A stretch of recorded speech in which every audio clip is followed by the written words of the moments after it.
एकदम अचम्म लाग्दो कुरा अब हो हैन। मैले यो मोबाइल बनाएँ, ओसी कटिङ गरेको हो। मैले यो मोबाइल बनाएर यो अन हुँदैछ मोबाइल है।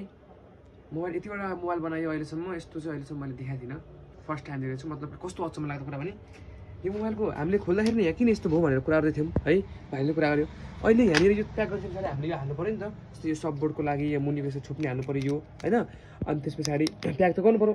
अनि यो प्याक गर्ने क्रममा यस्तो रहेछ है। यस्तो छ थाहा छैन हामीलाई यो के छ कस्तो छ है।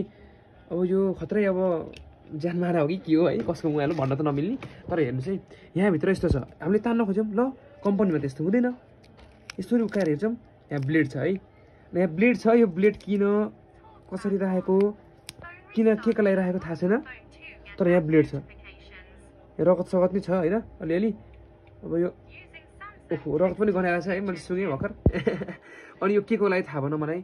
अब यो मान्छेलाई म के भन्नु खै, देखाउँछु एकचोटि। यस्तो चिज छ यहाँभित्र मोबाइलभित्र। अब यो केही कतै जाँदाखेरि थाहा पाउँछ भनेर लुकाएको पनि हुनसक्छ होइन।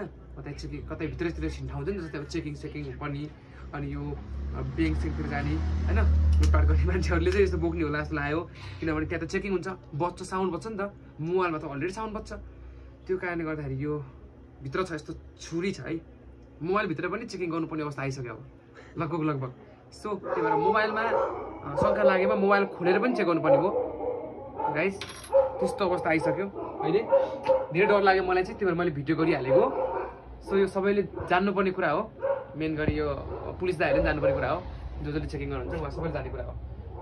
सो अनौठो लाग्यो, फर्स्ट टाइम यत्रो काम गरियो। अहिलेसम्म देखाएको थिएन मोबाइल भनेको, पहिलोचोटि देख्दैछु यस्तो कुरा। यस्तो टेपले टालेको थिएँ, टेपले टालेर राखेको थिएँ, त्यो पनि यहाँनिर।